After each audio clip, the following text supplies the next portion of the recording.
tem como a gente vir para esse mundo e não passar por situações traumáticas. Aí algumas pessoas falam assim, Marina, eu não tenho trauma.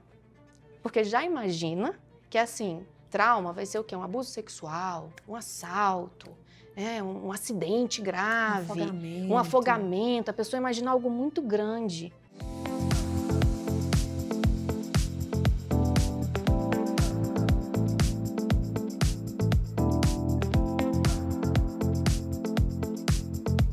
E antes de começar o episódio de hoje, eu quero apresentar e agradecer com muito carinho os nossos patrocinadores, que acreditaram nesse projeto desde o início e tornaram o consultório aberto ainda mais especial. A começar pela Cerrado Chic, uma loja que eu simplesmente amo. Com curadoria impecável em peças de decoração, móveis e itens exclusivos. Foi a Cerrado Chic que assinou toda a ambientação do nosso cenário. Com bom gosto, originalidade e aquele toque que faz toda a diferença.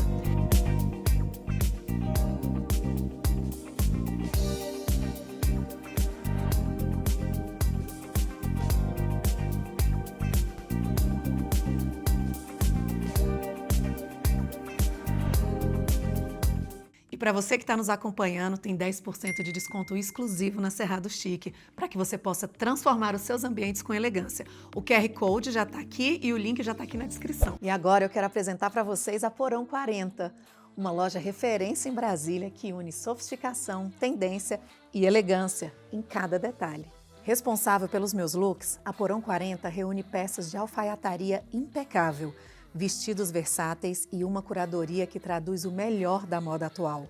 Com novidades praticamente todos os dias, a loja está sempre conectada com o que há de mais relevante no universo fashion.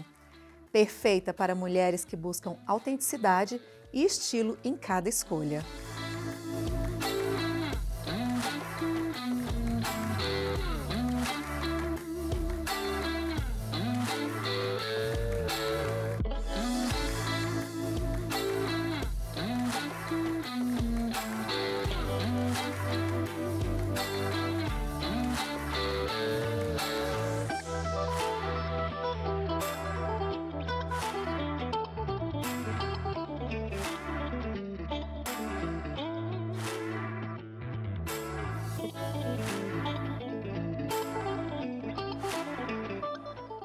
E tem presente para quem nos acompanha aqui. Quem chegar na loja dizendo que veio do consultório aberto ganha 10% de desconto nas compras. Agora corre lá e aproveita, porque estar bem vestida também é uma forma de cuidar de você. Abro a porta desse consultório hoje para mim, gente, porque eu vou fazer terapia aqui hoje, um assunto que eu amo, gosto muito. Estou recebendo hoje a Marina Costa aqui, psicóloga, extremamente reconhecida, renomada em Brasília. Hoje ela tem muita coisa para falar, porque tem bastante experiência. Então hoje vamos ali para os traumas, para o EMDR. Obrigada por ter vindo, seja bem-vinda. Obrigada, Carol, o prazer é meu. Obrigada mesmo. E eu gostaria que você começasse falando um pouquinho da sua trajetória na psicologia, as suas especializações e a sua decisão atual, porque você ao longo do tempo, pelo que eu analisei, procurei, estudei, pesquisei, veio trocando, né? A sua agenda está cada vez mais cheia e hoje você ali não está mais com adolescentes, com crianças, sim, com esses pais e tem outros ajustes aí que você foi fazendo, né? De acordo com as inovações, com o que você foi conhecendo. Então, gostaria que você falasse um pouquinho para que a nossa audiência te conheça. Boa noite, pessoal. Então, tem 20 anos que eu tenho formação em psicologia pela Universidade Católica de Brasília. Tenho especialização na análise do comportamento, em atendimento de crianças, adultos, adolescentes. Tenho formação também na psicologia positiva, em EMDR, em Brainspotting, em terapia da aceitação e compromisso, em terapia comportamental dialética. Então, assim, é um currículo bastante extenso. E eu sempre gostei muito de ajudar pessoas. É o que me move e foi a minha decisão de fazer psicologia foi essa, de poder ajudar as pessoas para que elas se tornem pessoas melhores, né? Que vivam uma vida que vale a pena ser vivida, não uma vida qualquer, uma vida que vale a pena. Então foi esse meu grande objetivo com a psicologia. E a MDR, como é que surgiu? Porque não são todos os psicólogos que o utilizam. Mas só psicólogo pode utilizar? Psicólogo, psiquiatra, médicos também podem utilizar. Então, assim, eu sempre gostei de uma terapia mais breve. Quando eu estava fazendo o curso de psicologia, eu falei, pronto, e agora? Qual vai ser a abordagem que eu vou seguir? E aí eu fui em alguns psicólogos de diferentes abordagens e não me identifiquei com algumas. E quando eu fui numa analista do comportamento, eu falei, é essa. Porque eu senti que ela conversava comigo, era uma terapia leve, eu me sentia conectada com ela. E isso fazia com que eu me abrisse, né? Abrisse com relação aos meus problemas. Ela trabalhava muito o repertório de autoconhecimento. Eu senti que eu saí mais forte daquelas sessões. Aí eu falei, vou ser uma analista do comportamento, que já é, por si só, uma terapia mais breve. Aí eu tinha um professor na Universidade Católica, que era o André Monteiro, que eu adorava, um professor de psicodrama. E logo que eu formei, assim, acho que foi no primeiro mês que eu formei, ele falou, Marina, olha, eu estou dando curso de EMDR, está vindo para o Brasil agora, eu estou encantado com os resultados do EMDR, porque ele cura traumas. É uma terapia, uma ferramenta mais breve, porque ela não briga com outras abordagens. Você pode ser de qualquer abordagem da psicologia e usar a ferramenta EMDR. Aí eu falei, vou experimentar. Gente, eu fiquei encantada com o resultado da MDR. Por quê? O que acontece? Não tem como a gente vir para esse mundo e não passar por situações traumáticas. Aí algumas pessoas falam assim, ah, Marina, eu não tenho trauma. Porque já imagina que, assim, trauma vai ser o quê? Um abuso sexual, um assalto, um acidente grave, um afogamento. A pessoa imagina algo muito grande. E trauma não é apenas isso. Existem traumas que fazem a gente congelar na nossa vida, na vida adulta. Quando a gente vivencia esse trauma quando é criança, às vezes na vida adulta a gente começa a entrar em estado de congelamento em função daquele trauma. Então, por exemplo, às vezes você passou por um bullying na escola, né? Falava assim, ó o cabeçudo aí, você é muito magricelo, você é muito gordo, né? Tem esses bullying que a gente vai sofrendo na escola, ou um professor que te humilhou, né? Você foi apresentar um trabalho na frente de outros alunos e passou por uma situação de humilhação quando você era criança. Ou seu pai ou sua mãe te batia quando você era criança, né? Te humilhava, etc. Isso aí deixa um registro no seu cérebro de trauma. Então, às vezes, lá na vida adulta, você vai sofrer a consequência daquele trauma que não foi reprocessado lá atrás. Então, gente, trauma, todo mundo vivencia situações traumáticas. E assim, o MDR, ele vem para desbloquear esse trauma no cérebro e tornar a nossa vida muito mais leve. Eu escuto muito isso dos pacientes, assim, nossa, Marina, depois das sessões de MDR, parece que eu tirei um peso das minhas costas. Ou eles falam assim, nossa, que estranho. Por quê? Trauma vai ser toda aquela situação na sua vida que às vezes já passou assim 10, 20, 30 anos e a gente lembra com detalhes. A gente lembra até o cheiro daquela cena. A gente lembra a cor, a roupa que estava usando. Vem detalhes como se tivesse acontecido semana passada. Isso é um sinal de uma situação que foi traumática para você. Agora, você imagina passar 20 anos da sua vida e você está relembrando aquilo, ou sonhando com aquilo, que é muito comum, quando a gente vivencia uma situação traumática, a gente ficar sonhando, relembrando, com pensamentos obsessivos. Então, o alívio é muito grande quando a gente desbloqueia esse trauma no cérebro. Agora me conta uma coisa. Não existe esquecer. Não. E o que o MDR faz, e isso é diferente de uma conversa, para quem é leigo, para quem se interessar, tanto em estar com você ou com outros profissionais, já que você trouxe essa possibilidade, porque quem não quer parar de ter fantasmas e não consegue esquecer e tenta, e eu te ouvindo, né, às vezes a gente vai na igreja, pessoas acabam sugerindo, você tem que perdoar. Nossa, isso é tão duro, né? Poxa! Como é duro. É claro que se a gente pudesse, a gente perdoaria, porque a gente não quer ficar sentindo aquela raiva, aquele sentimento. Talvez não é tem a um ausência de botãozinho. perdão, mas a presença do trauma. Do trauma. Porque não tem um botãozinho que a gente aperte e fala assim, perdoou. E a gente tem que lembrar, gente, que o cérebro é irracional. Se fosse simples assim, você tem que perdoar, eu falaria para os meus pacientes que têm fobia de avião, falar assim, que bobagem. Milhares de aviões decolam todos os dias. E você assim? E você assim, não, vai lá e decola. Vai lá, entra no avião, vai ser divertido. Seria simples, né? A pessoa iria lá, ia voar. Mas não é tão simples assim. O cérebro da gente é irracional. Ele vai abrir defesa.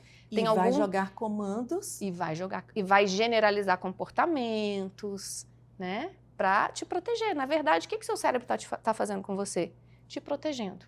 E o cérebro ele tem duas principais funções, que é o quê? Ele quer te manter vivo e quer que você reproduza a espécie. Ele não está preocupado se você está com uma síndrome do pânico, com ansiedade, com depressão. Ele não está preocupado com isso. Ele só quer que você sobreviva. Então, tem situações que acende um alerta vermelho no cérebro. E o cérebro fala assim, opa, essa situação quase matou a Carol, por exemplo. Então, eu preciso proteger ela.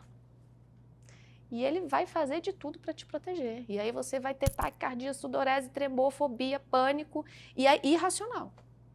Sabe que esses dias, foi interessante, eu estava no salão fazendo a unha e uma das pessoas que estava no salão começou a gritar, gente, mas ela gritava que eu falei assim, meu Deus, entrou um assaltante no salão, né? Aí quando eu olho, era uma lagartixa entrando no salão. Aí eu falei até com as pessoas, né? Eu falei, é trauma. Essa reação dela, quando a gente tem uma reação muito discrepante, é trauma e não adianta, ela não consegue controlar, entra o sistema nervoso autônomo ali e realmente aquela lagartixa para ela é um leão. E o cérebro vai proteger. E aí a gente usa o MDR para desbloquear essa memória traumática, ela olhar, por exemplo, para aquela lagartixa e falar assim, não, isso aqui é só uma lagartixa, isso aqui não vai me matar. Mas até então o cérebro tem certeza que aquilo ali vai matar. Por quê? Vivenciou uma história de trauma lá atrás com uma lagartixa. E como o MDR funciona? São quantas sessões? Você falou que é uma terapia breve, ela é através de conversa, de desensibilização de algo. Explica pra gente. Então, isso depende, tá? Cada cérebro é único, então a gente não consegue mensurar quantas sessões serão necessárias para o uso do MDR. Mas eu já tive casos que em uma sessão de MDR a gente resolveu. Eu já tive casos que em 3 sessões no total eu dei alta para o paciente, que não tinha mais o que trabalhar. Já tem outros pacientes que eu vou ficar 20 sessões, às vezes, no mesmo trauma. Tem pacientes que eu reprocesso os traumas e querem se manter em terapia para tratar outras questões, fazer a terapia cognitivo-comportamental, a dialética, e a gente vai seguindo. Porque é gostoso, né, fazer terapia. Ah, é maravilhoso. É muito bom. E Você ter alguém para te escutar, gente, eu falo, gente, isso é um luxo, ter alguém para te escutar, preparado, que vai estar ali, que conhece a sua história, que não está ali para te julgar, está ali para te entender. Um lugar seguro. É um lugar seguro, é libertador, é muito gostoso. E que você que está aí do outro lado e ainda tem preconceito com terapia, que assim, infelizmente ainda há, né, essas pessoas. Muito. Então, que saiba que é realmente um benefício, um privilégio poder fazer Ainda terapia. bem que está sendo desconstruído, Sim. né? Agora, assim, eu vejo muito ainda preconceito com homens. E aí tem uma explicação cultural, né? Infelizmente, o homem, ele nasce no meio onde ele não tem direito de sentir tristeza e vulnerabilidade. Então, o índice de suicídio é altíssimo entre homens. Por que será? Porque ele não tem direito de expressar as emoções. Né? Então, é importante a gente desmistificar isso. É o que eu falo. A gente tem vergonha quando a gente quebra um braço, uma perna? A gente vai lá e conserta, né? Esse braço, essa perna. Vai lá, coloca o gesso, o pino e tudo. E tá tudo resolvido e fala para as pessoas. Agora, o trauma, gente, que é algo que a gente não controla, que todos nós vivenciamos situações difíceis na vida. Não tem quem não viva situações difíceis. Sofrimento é o que há de mais democrático. Você vai encontrar pessoas sofrendo pobre, rica, branco, mulheres, crianças. Não tem, todo mundo sofre. Então, todo mundo vai passar por dor. E aí, você vai passar por um trauma, que a gente está falando de algo biológico. E aí você não vai para fazer terapia porque você tem vergonha de tratar o seu cérebro. E continuar sofrendo, se martirizando, já não basta o que está acontecendo. E não somos obrigados a entender tudo. Sim. Não somos. Enquanto terapeuta, muito provavelmente teve situações que você precisou da ajuda de alguém, o que supostamente era para você resolver entender, mas é automático. Sim, sim, com certeza. Né? Eu, como psicóloga, também faço terapia MDR, preciso de outro psicólogo para me orientar, para me ajudar, porque eu sou um ser humano, assim como todos vocês que estão assistindo. A gente tem uma tendência de achar que psicólogo não tem sentimento, que é muito bem resolvido, que está tudo sob controle.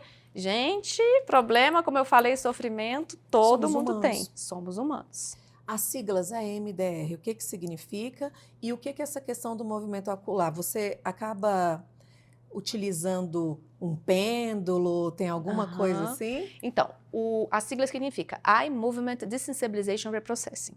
É uma estimulação bilateral cerebral e um reprocessamento cerebral que é feito. E o que que eu utilizo? No meu consultório, eu tenho um aparelhinho que tem uma luzinha que vai de lá para cá e o paciente vai seguindo o movimento ocular nessa luz que eu regulo ali a velocidade que eu quero. Ou eu uso um aparelho tátil que eu coloco na mão do paciente e ele vai fazendo essa vibração numa mão e outra mão, né? Na mão direita e esquerda. E antes, quando não existiam esses aparelhos, porque logo que eu comecei o MDR, nem existiam esses aparelhos, eu fazia com o movimento dos dedos. Então, eu fazia esse movimento de lá para cá para reprocessar o trauma. Olha que interessante. Quando nós estamos no sono REM, que é um sono muito profundo, muito restaurador, se você conseguir olhar para o olho da pessoa em sono REM, ele vai estar assim, ó, bem rapidinho. Não sei se você já viu, Carol. Uhum. Fica bem rapidinho, para lá e para cá. O que o cérebro está fazendo ali? Reprocessando o seu dia. Ele vai lá e olha assim, nossa, essa memória é tão boa, eu vou guardar essa memória. Lembra um pouco do Divertidamente. Vou guardar essa memória. Nossa, essa memória tem amor, eu vou guardar essa daqui também. Ah, não, essa daqui, para que eu vou guardar o que ele tomou de café da manhã, o que ele almoçou? Aí ele vai lá e tchum, joga fora aquela memória. E aí, por algum motivo, ele não consegue reprocessar algumas situações difíceis que a gente vivencia, por defesa. Então, ele vai lá e deixa ali, esse aqui eu não vou conectar hemisfério direito e esquerdo não vou reprocessar isso. E aí fica lá, um dos hemisférios, aquele trauma alojado, para lembrar você que você passou por uma situação perigosa. E aí, através desses movimentos e talvez comandos que você vai ali falando, aí é o processo da terapia. Isso. Através desses movimentos oculares, você desensibiliza. Desensibiliza. Então, assim, por exemplo, vamos supor que chegou um paciente para mim que é muito comum, fobia de avião.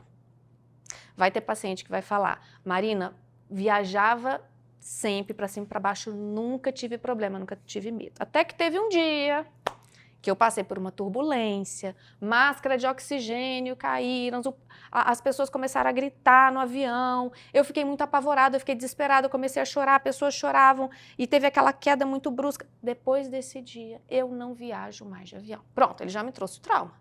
Estava tudo ótimo na vida dele, até o evento traumático. Ótimo, é até mais fácil para mim, se não tiver outra circuitaria no cérebro relacionada a esse trauma, que ele pegou a mesma circuitaria, vamos supor que esse trauma pegou uma mesma circuitaria de um abuso na infância.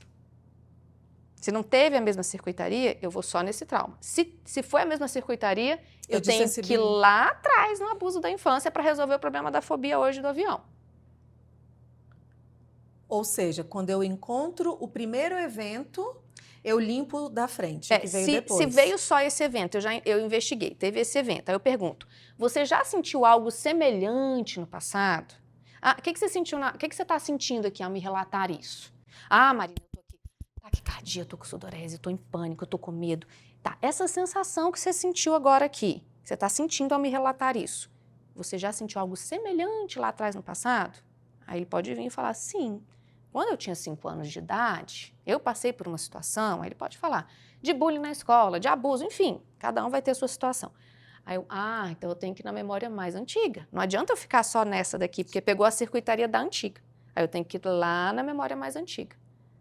Mas, se eu investiguei e é só a memória ali do medo de avião, aí eu pergunto, de 0 a 10, quanto que isso está te incomodando? Que é o SUDS que a gente utiliza.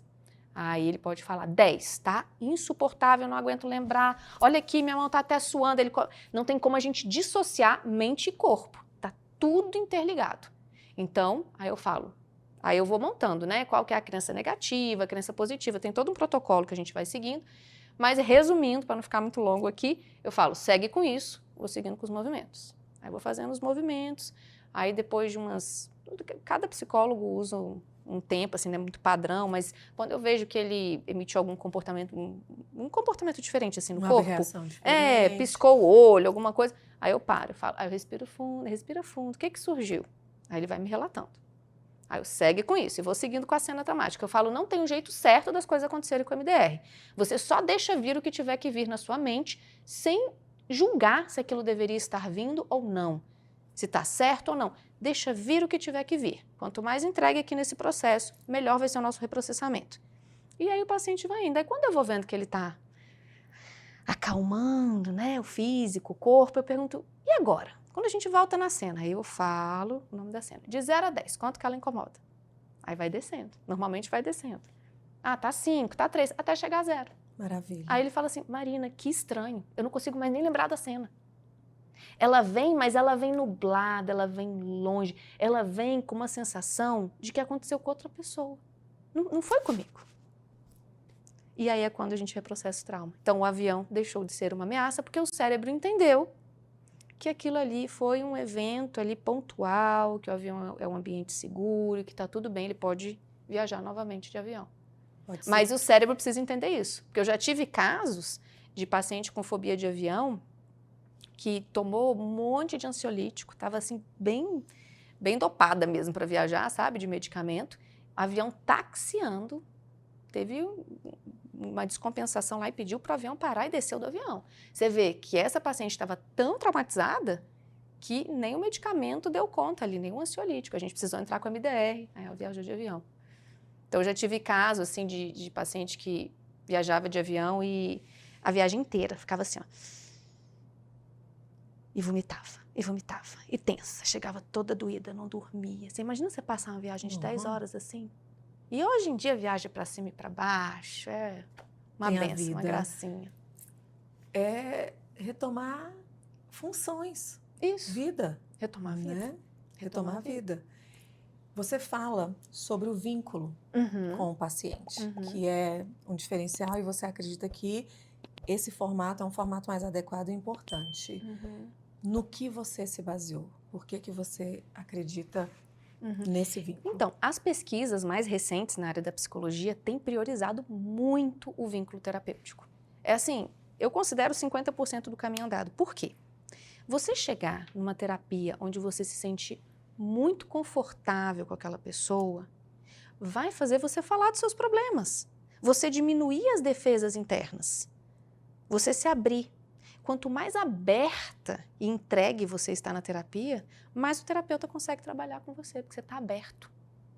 Você não está inseguro ali. Você não está abrindo defesa. Você está conectado com o seu terapeuta. E como é que você faz essa construção de vínculos? Então, eu começo já na primeira sessão, que eu acho muito bom para começar o vínculo terapêutico, com uma técnica que eu uso chamada genograma familiar. Que vocês podem ver aqui acompanhando na foto como é que funciona um genograma familiar. É o seguinte, eu sento com o paciente e aí eu peço, inclusive é muito bom para identificar traumas, viu, gente? Inclusive traumas transgeracionais, que a gente pode falar um pouquinho agora aqui mais na frente. Eu coloco lá os avós, pergunto como é que foi, né, a construção aí da sua família paterna e materna, seus avós foram casados? Foram. Aí eu vou colocando lá quadradinho para o avô, bolinha para a avó, vou fazendo a ligação, casaram, esse avô e essa avó. Tiveram quantos filhos? Aí vamos supor, tiveram 3. Aí eu vou colocando menino ou menina, menina. Aí eu vou colocando as 3 bolinhas dos filhos. Casou? Ah, não, 2 casaram, outra casou, separou. Então, eu vou fazendo a separação, vou colocando quem já faleceu com um X, vou colocando todos os filhos. E aí, depois que eu monto todo esse genograma, eu uso uma legenda, que foi de um curso da Sandra Gessola, que eu aprendi, maravilhosa. Inclusive, ela tem cursos para psicólogos e ela é incrível. E, nossa, eu acho um diferencial, assim, na minha abordagem, usar esse genograma. Porque aí eu vou com essas legendas e pergunto para o paciente, quem nessa família já teve problema com álcool? Eu quero todos, inclusive quem casou, quem separou, todo mundo. Aí a pessoa vai lá colocando um azinho do lado. Quem já teve problema com traição? Quem já traiu nessa família? Aí coloca. Quem já fez aborto nessa família? E aí eu vou indo. Quem tem compulsão por compra, sexo, comida? Aí eu coloco o Czinho. Então eu vou colocando uma série de legendas. Quando termina, eu pergunto para o paciente, o que você está vendo aqui em comum? Aí o paciente faz assim, leva um susto. Por quê? Ele começa a ver que o que está acontecendo que aconteceu com a família dele está acontecendo com ele. Por quê? A gente repete padrões. E por que a gente repete padrões? O cérebro não quer manter a gente vivo? Você está aqui hoje por quê? Porque deu tudo certo nas gerações passadas. Todo mundo sobreviveu. Se todo mundo sobreviveu, por mais difícil que seja, é seguro. Então, É quando eu falo que não existe o tal do dedo podre, né? Que as pessoas falam. Você tá lá na balada. Aí você bateu um olho ali no rapaz e falou, nossa, gostei desse menino. Já é o seu cérebro identificando que ali tem algum padrão transgeracional. Porque o que a gente tem de consciência é pequenininho, assim, ó, bem pouquinho. O inconsciente vai ser algo bem grandão, que a gente está no piloto automático ali. Então você acha que se interessou por acaso por aquele menino? Não, seu cérebro já identificou que ali tem padrões. E qual que é o problema disso? Tem uma frase do Jung que eu adoro, que é o seguinte: até você se tornar consciente, o inconsciente vai dominar a sua vida e você vai chamar de destino. Então, é muito importante a gente tomar consciência, porque vamos supor o seguinte: ah, Marina, a minha mãe era alcoólatra, vivi situações dificílimas com a minha mãe, detesto álcool, tenho pavor de álcool. Aí você casa o quê? Com o marido, alcoólatra. Você você ficou com pavor do álcool, mas você buscou o quê? Um padrão semelhante. Isso acontece demais, demais. Então, é muito importante a gente tomar consciência. Então, com esse genograma, o paciente toma consciência e ele vincula comigo ali. Porque eu descubro coisas ali que, às vezes, ele passou 10 anos numa autoterapia e nunca descobriu. Por conta dessas legendas. Eu vou lá nos avós e tudo, e é incrível o resultado. Então, me ajuda muito a vincular. A minha relação com os meus pacientes é muito uma relação que eu tenho, assim, com amigos, igual eu estou tendo aqui com você. É muito natural. Não é cheia de regras. Inclusive, eu uso muito, por exemplo, claro, né, tem que ter um objetivo terapêutico, mas eu uso autorrevelação, por exemplo. Né? Em algum momento, eu conto alguma coisa da minha vida para o meu paciente, porque aquilo conecta com o paciente, ele vê que eu já passei, por exemplo, por algo muito semelhante que ele passou. Porque pensa o seguinte, Carol, você vai lá na sua terapia, você fala da sua vida e você não sabe absolutamente nada da sua terapeuta. Às vezes dá vontade de saber uma coisa ou outra, saber um pouco da história dela, isso te conecta. Sim. E foi o que eu falei, a conexão é meio caminho andado. Tem até uma outra frase que eu gosto muito, que é: domine todas as teorias, todas as práticas. Mas ao tocar numa alma humana, seja apenas outra alma humana. E é isso que eu prezo no meu consultório. Você falou em padrões de repetição, em padrões comportamentais, né, aí transgeracionais. O que, no caso, por exemplo, de abuso ou atração por padrões abusivos, que mais que a gente tem vivido aí hoje, e normalmente são pessoas, você aí, que se acha, né, tão inteligente e de fato tá vendo que o motivo pelo qual essa atração acontece está dentro de você. Uhum. E muitas vezes não é nem sobre o outro, e a gente quer estar culpando o outro. Por isso, tão importante, né, nos olharmos. Uhum. Mas coisas comuns, né, que acabaram sendo banalizadas, como falar de fulano é narcisista, e a pessoa está ali se aproximando, e está chegando, e está buscando, e a tendência é culpar totalmente o outro. Então, narcisismo, as relações de dependência emocional, esse fator de ser rejeitada, né? Eu estou falando em situações de mulheres, claro que é o mais comum para a gente, né? O que você tem visto, né? Quem tem chegado, o que tem se aberto mais e que a terapia tem conseguido, seja o EMDR, seja a questão do genograma, solucionar, trazer, melhorar. Essa questão de vítima, ela é muito delicada, né? Deixa eu só concluir, porque talvez eu tenha, né, me estendido, porque não mais só por depressão, ansiedade, eu vou buscar um psicólogo, eu vou buscar uma terapia. Na verdade, o ideal é que você acredite que não tenha nada e se dê essa oportunidade. Né? Então, por isso que eu trouxe alguns exemplos como esse, que atrapalham, que machuca, que te coloca num estado de autoconfiança, de baixa autoestima, de não autoconfiança e que te inviabiliza de se relacionar. Faz sentido? Faz muito sentido. E assim, você colocou essa questão da vítima, eu acho tão importante você ter pontuado isso, porque eu sempre falo que é a posição mais confortável. A culpa é sempre do outro. eu não tenho responsabilidade nenhuma, então eu vou ficar paradinha aqui, não vou trabalhar as minhas questões, porque a culpa é da minha mãe, a culpa é do meu pai, a culpa é do meu marido, a culpa é do meu filho. A culpa é sempre do outro. E a gente não busca se melhorar. E a gente fica numa posição passiva diante da vida. Então, é muito importante trabalhar. E foi o que você falou. Não vem hoje em dia só no consultório, né? Quem está sofrendo ali de depressão, ansiedade, toque. Não, vão vir pessoas que têm dificuldade, por exemplo, de se relacionar. E o MDR vai ser maravilhoso para isso. E é muito importante lembrar que a gente não tem que pensar no MDR como algo assim milagroso. Nossa, eu vou fazer MDR e vou resolver minha vida. E eu nunca mais vou sentir medo, eu nunca mais vou sentir ansiedade e vai estar tudo resolvido. Não.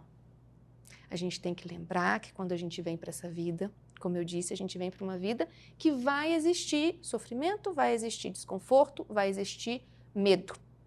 E é importante a gente enfrentar os nossos medos para viver uma vida de significado. Senão a gente fica preso, a gente vai restringindo tanto a nossa vida que a gente deixa de viver. E às vezes você vive nesse núcleo, nesse de poucas possibilidades, que não sabe nem de verdade o que é vida, porque a gente às vezes fala, e para aquela pessoa tranquilidade, paz, ou até uma casa ou uma relação sem conflitos não existe, ela nunca viveu aquilo. Nunca viveu aquilo. Eu sempre falo, ao evitar a dor, a gente se causa mais dor, porque a gente não vive. Viver implica em entrar em contato com essas situações desconfortáveis. Aliás, quanto mais você sente desconforto, mais significa que você está alinhado para o seu propósito e significado, senão você vive uma vida vazia. Então, por exemplo, estar aqui hoje com a Carol não é uma situação que eu estou aqui ótima, sem ansiedade nenhuma, zero desconforto, cheguei aqui tranquilo. Não, gera uma ansiedade. Eu estou aqui me sentindo exposta. Vulnerável. O que será que vocês estão pensando do que eu estou falando aqui? Gera um desconforto. Provavelmente você que está me assistindo, se estivesse aqui nessa mesma posição, também ficaria com desconforto. Agora imagina, se eu evito de vir aqui, eu deixo de ir em direção ao meu propósito, que é o quê? Eu adoro ajudar as pessoas, eu acho que eu tenho muito conteúdo para passar. Eu me sinto bem fazendo isso. E para isso eu preciso entrar em contato com esse desconforto. E quando você fala entrar em contato, muitas vezes você está aí escolhendo não falar mais com seu irmão. Tem gente que não está mais querendo conviver, que acredita que assim, não, isso vai me dar problema, eu me afasto. Eu me afasto, eu me afasto. Qual é o propósito da vida? Isso. A internet, o celular, isso aqui está te ajudando bastante, mas nós somos seres relacionais, né? Isso. Agora, a gente não pode generalizar comportamentos. Em alguns momentos, realmente, se afastar de algumas pessoas vai ser a melhor coisa que você vai fazer para você. Mas para isso você precisa ter um repertório de autoconhecimento. Será que faz sentido? Pensando aqui na minha balança imaginária, essas duas situações estão me gerando dor. Qual gera menos dor e me aproxima de quem eu quero ser? De quem eu me orgulharia de ser? Aí vem a questão também que são essas crenças nucleares implementadas pelo patriarcado, pela religião, pelos grandes As regras, né? As famosas regras. Que você tem que honrar pai e mãe. Esse honrar vai além, inclusive, de, se necessário for, ter que manter ali um contato frequente, se não está fazendo bem. Então, é tão importante na terapia, no seu caso, porque aqui nós não estamos de forma alguma incentivando que você se afaste do seu núcleo familiar. Mas, normalmente, é onde nós temos mais dores, né? Exatamente.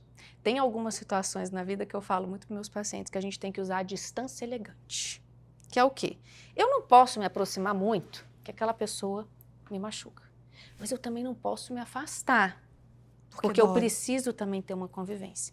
Então eu vou ser elegante. A gente não precisa ficar sem falar com as pessoas, virar a cara, ficar sem falar. A gente pode ser elegante, a gente pode ser educado, mas não precisa ter muita proximidade. E uma distância segura, né? E uma distância segura. Então essa questão de honrar pai e mãe, como a Carol falou, é muito delicada, né? Porque assim, existe uma crença de que honrar pai e mãe é aceitar o pai e a mãe a todo custo.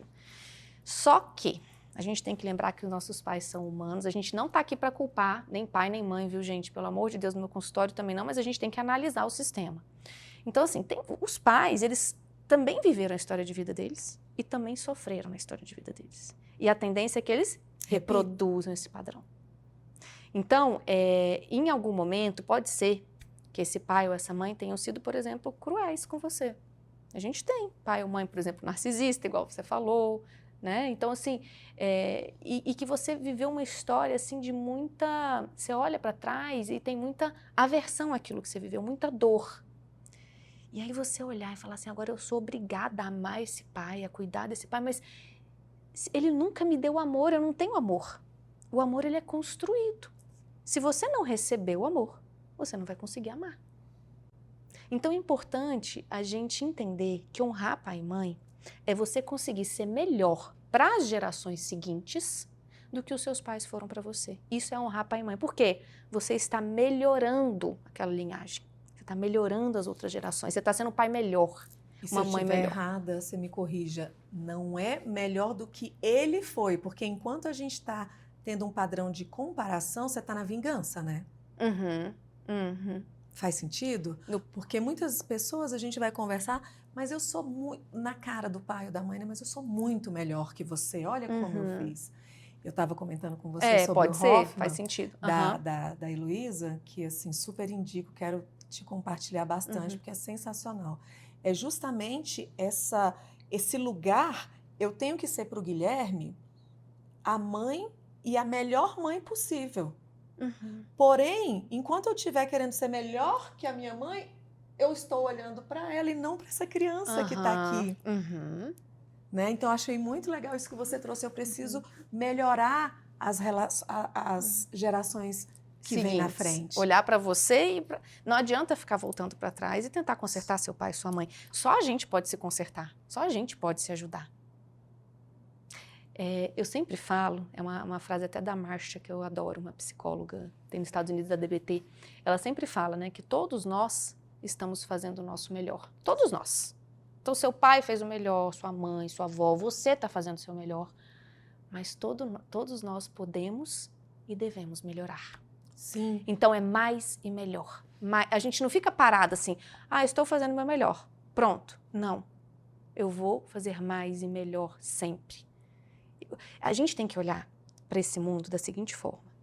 Eu sempre falo isso para os meus pacientes também, que a vida, ela é finita, sem garantias e finita. A qualquer momento, a gente pode partir desse mundo. A gente não controla isso. Aliás, gente, é a única certeza que a gente tem na vida, né? Que um dia a morte vai chegar. E que a gente não controla nada. E não controla nada. Então, o que a gente tem que fazer? Eu me orgulho da pessoa que eu sou hoje. O dia que eu partir desse mundo, eu vou olhar para trás e vou falar assim, o que a Carol deixou para esse mundo? Qual foi o legado? Você tem orgulho de quem você foi? O que você construiu? São perguntas que a gente tem que se fazer. Hoje, a gente vive num piloto automático. A gente não sabe nem por que está vivendo, o que está... A gente vive valores que nem são nossos. Sim. São sonhos. Dos outros, dos amigos, do namorado, do marido, do pai, da mãe. Da mídia. Da mídia. Quem é você que está me assistindo? O que você gosta de fazer? O que dá sentido para a sua vida? O que é importante para você? Do que você se orgulha, o que enche assim os seus olhos assim de alegria, quando você está conversando com alguém, o que vem naquele sorriso assim do rosto, que brilha, sabe, o seu olhar, isso significa que é algo que está conectado com a sua essência. O que é isso? Buscar isso é se conhecer, né? É se buscar, e foi tão banalizado em virtude de tantas coisas, né? Porque as pessoas amam falar mal, brigar, essa palavra, mas ela é exatamente a chave da liberdade de ser quem é. Porque, do contrário, você nunca vai saber quem você é. E tem gente que ainda acha que autoconhecimento é saber qual é a comida que você mais gosta, a sua paleta de cores. Né? Eu me conheço bem, inclusive ela é primavera. Gente, olha quantas perguntas enquanto você foi fazendo, e aí você se lembra... E essa expressão é real, vai ter algo que você vai se lembrar e que esse sorriso vem. E sorriso vem. Então, eu consigo identificar os valores dos meus pacientes pelo sorriso no rosto. Às vezes eles estão contando uma história e eu falo, opa, Tem um sorrisinho aí. O que mexeu aí em você? E essa questão, por exemplo, né? Eu gosto dessa comida, eu gosto dessa paleta de cores. É legal também, por quê? Porque é autocuidado. Sim. Tem muita gente que prioriza muito mais o outro do que a si mesmo. Aí não tem jeito, vai adoecer. A gente precisa estar bem. Tem uma metáfora que você deve conhecer, que é da máscara de oxigênio. Você já ouviu falar? Sim. Você que está me assistindo já deve ter ouvido falar também, mas eu vou repetir, porque É talvez um ou outro não tenha repetido, não tenha escutado. Quando você está no avião, a aeromoça fala, primeiro coloque a máscara de oxigênio em você e depois na criança que está ao seu lado. Por quê? Se você colocar primeiro na criança, os dois podem se debater, tão nervosos ali, os dois ficarem sem o ar. Se você coloca primeiro em você, você vai estar bem. A criança pode se debater o quanto for, que você vai conseguir colocar a máscara de oxigênio e os dois vão sobreviver. Isso é para a vida. Então a gente precisa investir na gente. E tem muita gente que está o tempo inteiro priorizando os outros e se auto-negligenciando. Isso adoece emocionalmente. Sim. E até puxando, né, o mesmo gancho que a gente falou da questão da paleta e de se olhar, eu incentivo esse olhar também. Eu falo que quando a gente olha para fora, você sonha, não? Quando você olha para dentro, quando você olha para fora, você sonha, quando você olha para dentro, enfim, você desperta. Uhum. Esse despertar dessas memórias do que realmente o que me faz bem, porque às vezes a gente confunde também que se ama muito porque tá malhando, se cuidando, fazendo todos os procedimentos possíveis e impossíveis, mas tem dores que nem a base mais potente vai esconder um brilho de um olhar. Né? Então, confundir prazeres como compras, como tantas coisas e falar que você está feliz. E vai estar feliz naquela hora ali por conta da dopamina, né? Que vai vir uma recompensa. Rápida. O que a gente tem que lembrar é que, por exemplo, esses comportamentos podem ser só a casca da cebola. O paciente chega para mim com a casca da cebola. Então, assim, a gente precisa cavucar para ver o que está ocasionando aquele comportamento. Porque às vezes a pessoa, né, só ir para academia, se cuidar, comprar, ela sente um vazio. Se ela não sente um vazio interno, tá ótimo, segue com a sua vida, você tá feliz assim, tá ótimo. Mas às vezes ela tem um vazio interno. Sim. E que ela tenta preencher nas compras ou na academia, enfim. Em excessos. Em excessos. Que estão escondendo faltas. Exatamente. E quando a pessoa chega para você e não sabe o motivo, a causa, de onde veio aquele trauma, mas ela chega com um problema.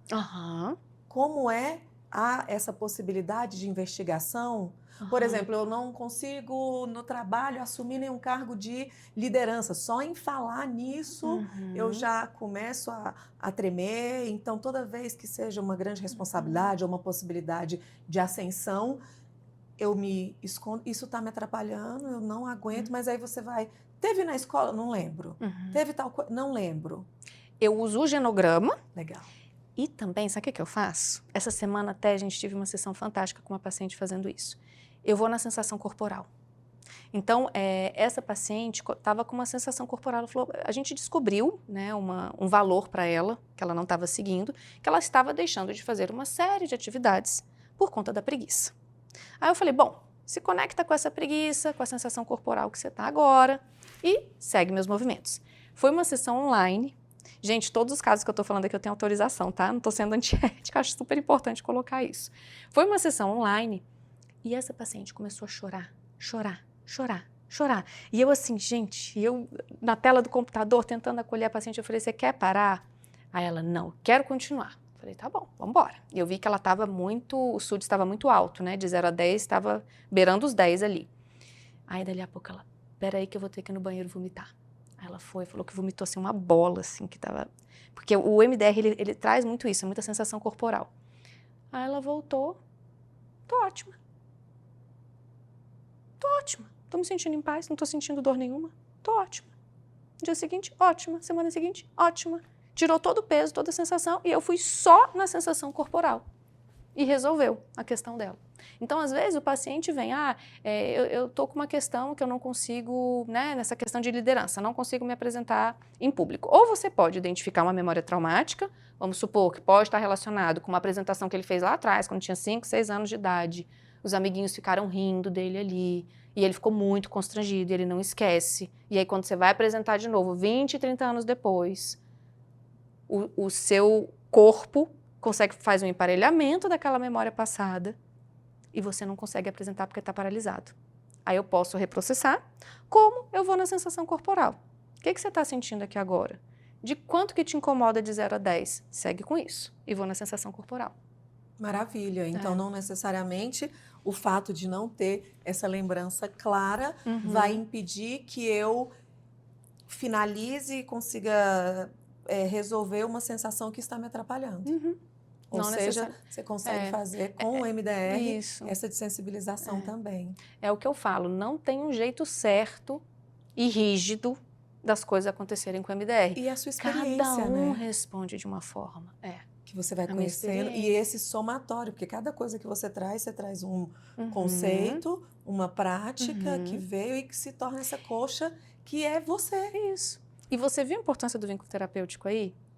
Essa paciente que eu estou te relatando, que eu atendi esses dias, que teve toda essa reação corporal, ela jamais teria aberto para mim se a gente não tivesse um excelente vínculo terapêutico. Então, o terapeuta, o psicólogo, consegue ajudar muito mais quando ele está vinculado. E nem todo psicólogo é igual, nem toda terapia é igual. Na verdade, não é. Vão ter pessoas que vão se conectar com a Marina, com tudo que ela falou. E busque isso. É de direito. Eu vou no psicólogo e ele é um ser humano que estudou de formas diferentes, coisas diferentes. É por isso que aqui no consultório aberto eu faço questão de que o profissional, ele fale e ele tenha esse momento, esse caminho para que você possa entender que tem gente que realmente não para em uma prática, que vai testando, que gosta tanto. Porque uma pessoa ficar 20 anos na mesma profissão é porque ela ama. Eu sou apaixonada. E continuar estudando.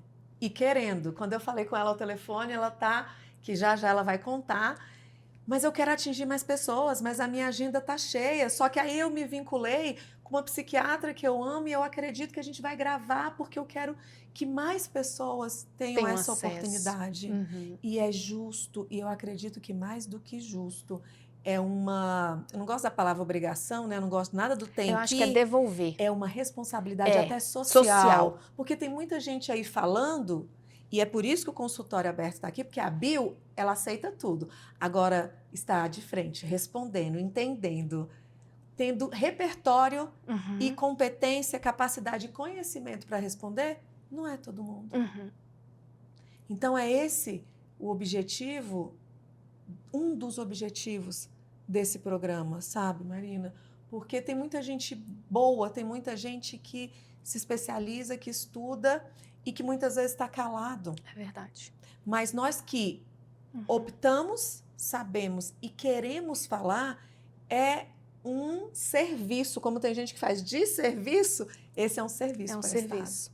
É verdade. Então aproveita e já conta do que vem por aí, desses projetos futuros, desses cursos, o que você está buscando, que daqui a pouco eu volto aqui para o trauma também. Mas tem algo aí, quem sabe um podcast, quem sabe livro, você gosta tanto de livro. Pois é, eu amo ler, gente. E você vai mostrar aprendi com meu livros. pai. A gente aprendi com meu pai. Meu pai ama ler, cresci numa casa cheia de livros e hoje em dia, nossa, eu não posso ver um livro que eu tô comprando. Chegou aqui com um monte de livro. Aqui, gente, um monte de livro para mostrar para vocês. Fala de cada um, olha só, aproveitar e falar. Você que está interessado em conhecer um pouco mais sobre trauma, eu tenho esse aqui, ó. Trauma, Epidemia Invisível, maravilhoso, super acessível. O corpo guarda marcas. Aqui ele fala não dá pra gente dissociar mente e corpo. Tá tudo interligado. Então, olha só que interessante isso que eu vou trazer para vocês. As doenças. Doenças autoimunes estão relacionadas com a alteração de cortisol. A alteração de cortisol está relacionada com o quê? Estresse. Estresse é o quê? Trauma. Então, vamos tratar os traumas para que o corpo não adoeça. Se você não escuta, se você não tem ação na sua vida, se você não fica atento a esse repertório de autoconhecimento e vai em direção a essa vida significativa, o seu corpo vai adoecer. Como maneira de você escutá-lo. Então, vai vir uma dor de estômago, vão vir dores. Já cansei de tratar paciente em consultório que chegou com dor. Dor assim, de 0 a 10. Quanto de dor você está sentindo? 10. Vou sair daqui, vou direto no médico, aqui não posso nem encostar. Segue com essa dor. Usa o MDR. vem uma série de questões da vida. Quando finaliza a sessão, aonde está a sua dor agora? O paciente olha para mim e fala assim, sumiu, o que você fez? Marina, sumiu. Aí eles começam a se mexer assim, eu vou ter que cancelar o médico, eu tinha marcado. Meu Deus, eles falam assim. Por quê? Reprocessou o trauma que estava causando aquela dor. Então, é muito importante. Olhou, falou. Olhar com carinho, sabe, para as questões emocionais. Esse livro é fantástico para vocês lerem. Tem Herança Emocional também, que vai estar falando sobre trauma e trauma transgeracional. E tem o Não Começou Com Você, que também é maravilhoso e vai esclarecer bastante essa questão do trauma transgeracional. Esse daqui eu também adoro, que é o do MDR, que foi a Francine Shapiro que escreveu, mas eu acho que ele é mais para quem é psicólogo. Ou para você que não é psicólogo, mas tem muito interesse em conhecer sobre trauma, ele também é fantástico, esse livro. Uma linguagem mais técnica, É um né? pouco mais técnica. Porém... Mas às vezes tem gente que não é psicólogo, mas tem tanto interesse em conhecer que eu acho que vai gostar. Psicoterapeutas, tem tantas pessoas hoje que trabalham com terapias sistêmicas, integrativas, né? Tem tanta coisa e acredito que são pessoas que buscam, querem. Sim. E é importante ter essa... O conhecimento, ele é sempre muito bem-vindo, né? Então, fala dos cursos, já falando em conhecimento, para quem será? Serão, né, nós, a pessoa que está em casa vai ter essa oportunidade ou você vai formar psicólogos? Conta pra gente. Então, eu tenho uma amiga que a psicologia trouxe para mim, que é a Maria Cecília. Ela é psiquiatra e, por conta de uma paciente em comum, essa paciente estava sendo medicada por ela e esteve comigo no consultório, eu fiz MDR, ela me ligou e falou, Marina, o que foi que você fez com a fulana? Não conhecia a Maria Cecília. Falei, MDR. Ela falou, mas o que é isso? Ela voltou outra aqui no consultório, como é que é esse MDR? E a gente começou a conversar sobre MDR, ela começou até a fazer o curso de MDR, ela ficou encantada também. Isso tem muitos anos. E a gente se tornou grandes amigas, a gente se dá muito bem, tem muita conexão. E esses dias, a gente tomando um café, a gente chegou à conclusão que a gente podia ministrar curso, um curso online que fique na plataforma, a gente pensou na Hotmart, de, sei lá, 4, 5 horas de curso no máximo, para ser um curso mais breve, mas que possa ajudar as pessoas que não têm acesso a um psiquiatra e não têm acesso a um psicólogo, porque a gente sabe que é caro esse tipo de tratamento e não é todo mundo que vai ter acesso. E aí ela até abriu uma caixinha no Instagram dela perguntando que tipo de curso vocês querem, aí todo mundo, ansiedade. Então a gente está começando a elaborar, colocando no papel. E aí ela vai entrar com a área mais do medicamento, vai falar também um pouco sobre a análise do comportamento relacionada à ansiedade.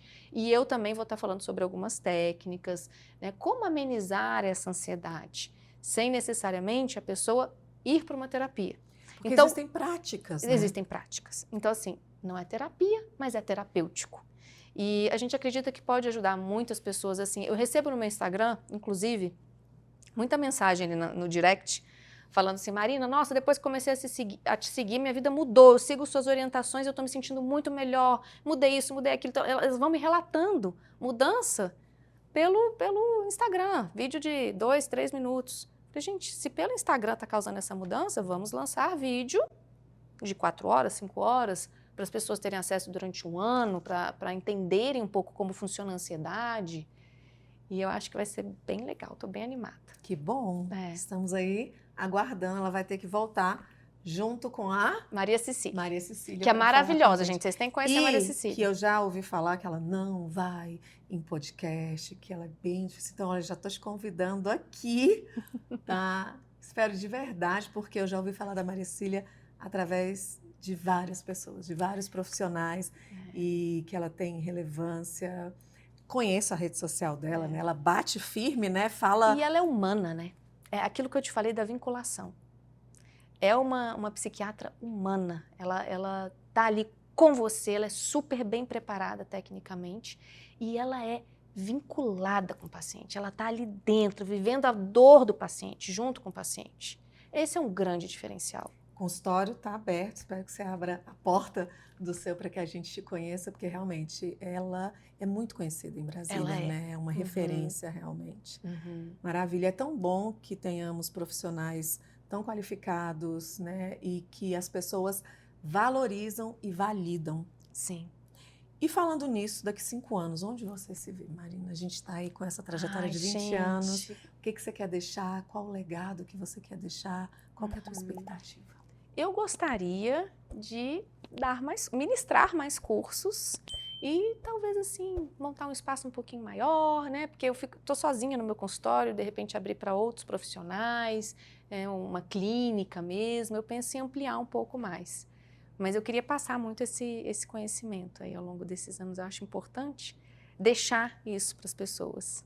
Você, depois de tantos anos com a técnica, não ministra, porque eu percebi que você tem algo prático seu que realmente você foi juntando. Então, não tem nada dessa terapia ou dessas práticas que você já pensou, que algum profissional já falou, me ensina. Não. Aí quem ensina aqui em Brasília é o André Monteiro.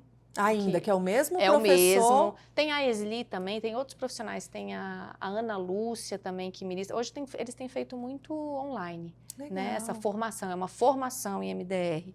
Formação um pouquinho extensa até. Não é muito extensa. Mas Quanto tempo? Eu não vou lembrar agora. Eu acho que o primeiro módulo são 20 horas, com mais supervisão. Eles teriam que trazer, porque são 3 módulos, se eu não me engano, porque vai mudando a formação. A resposta para mim está clara, mas você indicaria para os profissionais que estão começando agora? Com certeza. Inclusive, quero que você fale com esses profissionais sobre como você está vendo a profissão hoje, o que você está vendo, o que te fez estar aqui bem, vivendo da psicologia, feliz, que é possível sim, e o que fazer para trilhar essa trajetória de sucesso como você. Gente, primeira coisa, estudem. Conhecimento ninguém te tira, a gente tem que estar o tempo inteiro estudando, ainda mais na área da psicologia. Olha o tanto de coisa que muda o tempo inteiro, né? O próprio MDR, olha o tanto que ampliou, que cresceu. O MDR, ele começou com veteranos de guerra do Vietnã. Hoje em dia, porque eles tinham muito transtorno de estresse pós-traumático. Para quem não sabe, transtorno de estresse pós-traumático é o seguinte, você tinha uma perda muito maior no pós-guerra do que na guerra, por suicídio. Porque você saía da guerra, mas ela não saía de você. Então, batia uma porta, o seu corpo tremia inteiro porque fazia uma associação com tiro. Pesadelos recorrentes e tudo. O MDR, ele vinha limpando esse trauma. E aí foi identificando que dava para todas as áreas, gente. Ansiedade, depressão, tudo está relacionado a trauma. Então, assim, estudem. Estudem. Eu de manhã cedo, vou para o trabalho escutando curso de psicologia. Estou o tempo inteiro lendo, estudando. E vinculem-se com os pacientes de vocês. Façam terapia. Porque nós somos humanos, nós sofremos, nós precisamos de suporte, de ajuda. Para você ser um bom terapeuta, eu acredito que você tem que estar bem emocionalmente. Né, dentro do possível, né, em equilíbrio, para ajudar outra pessoa em sofrimento. Eu quero que você deixe uma mensagem para os seres humanos, né? Eu falei tanto em mulher e os homens também. Então, para esses pais que você cuida, que você conversa sobre o que fazer, que práticas familiares, o que você acredita que seja imprescindível, e você tem visto a diferença na vida dos seus pacientes pais e isso se reverberando para a família. É isso, assim, desenvolva esse repertório de autoconhecimento, busque orientação parental. Nós temos 50 anos de estudo na prática de psicologia infantil. Sabe o que isso significa? Que nós, psicólogos, sabemos exatamente o que funciona e o que não funciona na educação dos nossos filhos. Práticas coercitivas não funcionam, humilhações, gritos, bater, nada disso funciona. Esse sistema autoritário de pouco afeto e muito limite adoece, não funciona, é uma catástrofe, causa muito trauma na vida dos meninos. E provavelmente, se o pai está agindo assim, foi o que eu falei, ele aprendeu, porque o comportamento ele é aprendido, com o pai, que aprendeu com o avô, que aprendeu com o bisavô, que vai... Então, assim, se você aprendeu, aprenda novas habilidades. Tem vários livros fantásticos, tem o Eduque com Carinho, da Lídia Weber, que é meu predileto para educação infantil. Faça orientação parental, faça terapia. É aquilo que eu falei, é mais e melhor. Você está fazendo o seu melhor, mas faz mais e melhor sempre. Todos nós podemos e devemos melhorar sempre, se tornar seres humanos melhores. Então, a psicologia está aqui para ajudar vocês. Posso explorar mais um pouquinho? Ela não está atendendo mais crianças, ela não está atendendo mais adolescentes. E esses pais desses adolescentes de uma geração tão diferente, né? Eu acredito que esse conflito geracional também é algo que tem não só a questão comportamental repetitiva ali, né, dos pais, mas esse filho que talvez a gente não compreende tanto, né? O que fazer? Tem algo simples ou você pensa em algo mais simples? Gente, não é tão diferente assim ou é sim? O que você vê dessa geração? A orientação que eu vou dar para os pais com relação a esses filhos que eles estão sentindo que estão tão diferentes, primeiro a gente vai ter que avaliar o que é esse diferente, mas se conecta com seu filho, conversa, tem um diálogo com seu filho, chama ele para sair com você, pra vocês conversarem, pra vocês caminharem juntos, fazerem um esporte juntos, assistirem um filme juntos.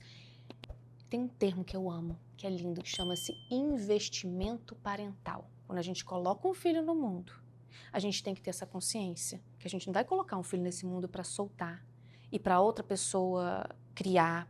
A gente não vai ser negligente com esse filho. A gente precisa o quê? Investir o nosso tempo na criação dessa criança. Quando você se torna um profissional, para você se tornar um profissional de sucesso, você não investiu o tempo da sua vida naquela profissão? Horas e horas e horas de graduação e dedicação em curso? E isso te tornou um bom profissional ou você nasceu um bom profissional? Nasci já. Nasceu comigo, assim, na minha carga genética. Estou ali deitada e me tornei um bom profissional. Não, isso não acontece. Você investiu. Invista o seu tempo na educação do seu filho. Então, se está difícil, né, você está achando diferente, está estranho, se conecta com eles. Porque eu tenho visto muito pai desconectado com os filhos, preocupado muito com as próprias questões e esquecendo que tem que ter esse investimento parental. Porque é muito mais cômodo a gente largar os filhos no quarto, no videogame. Sim. Ou no celular. E aí é um perigo, porque a gente está perdendo os filhos para a tecnologia. E quem que está educando os nossos filhos? O YouTube. O YouTube. O coleguinha da escola que está lá, ó, do outro lado da tela conversando. E, infelizmente, é, assim, um campo muito grande para os pedófilos. Sim. E muito perigoso. E essa conexão que você falou, você acredita que a qualquer momento é possível como resgatar? Porque talvez você aí, pai, mãe, que, poxa, mas já passei esse tempo, eu bati quando era criança, agora tá adolescente, então não tem mais jeito, ou trabalhei demais, estive ausente, e agora ele também não tá querendo muita conversa, chegou aí a 18, 20, há chance? Sempre. Qual é o melhor momento de se plantar uma árvore? Há 20 anos atrás, 10 anos atrás. E qual que é o segundo melhor momento de se plantar uma árvore? Agora. Então, esquece esse e se. Esse e se não vai te ajudar em nada, ninguém volta no passado. Vamos para o aqui agora, para o presente. O que hoje você pode fazer de diferente? Porque se eu quero resultados diferentes, eu tenho que me comportar de maneira diferente. Gente, registrem isso que eu estou falando para vocês, isso é muito importante. As pessoas, elas querem ter resultados diferentes, fazendo a mesma se coisa, comportando da mesma forma. Isso não vai acontecer. Tá vendo o milagre que as pessoas esperam? Elas querem ficar numa situação passiva e esperar que as coisas aconteçam, caiam do céu. Nada cai do céu, a gente precisa se comportar.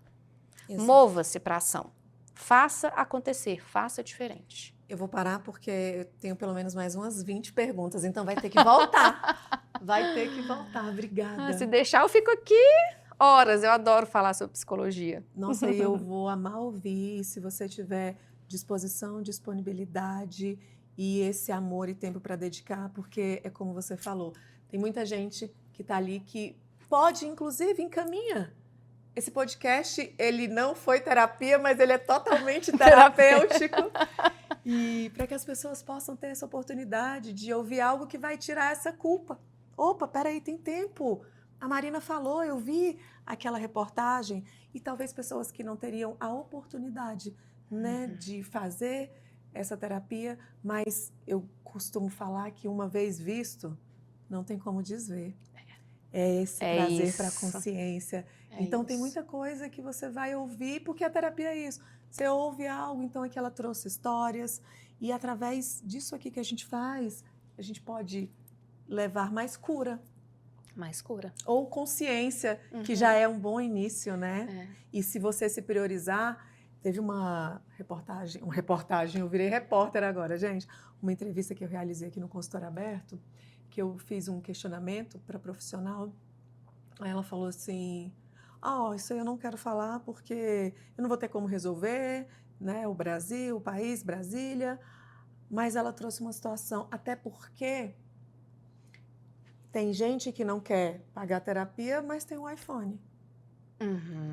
São Mais as moderno prioridades, do que meu. né? Então, é onde está doendo mais, né? E eu acredito sim. E tem muito lugar, a Marina, claro, hoje está com a agenda cheia, mas tem profissionais que estão se formando, que existem consultórios de terapia mais em conta. Sim. Tem muita gente que faz trabalhos, inclusive vou perguntar para a Marina, que ela deve conhecer, vou deixar aqui na descrição, no nosso Instagram, que é um Instagram de informação para você, mas a maior informação é procure a informação, né? Priorize-se, porque é muito fácil realmente ser a vítima. É muito fácil.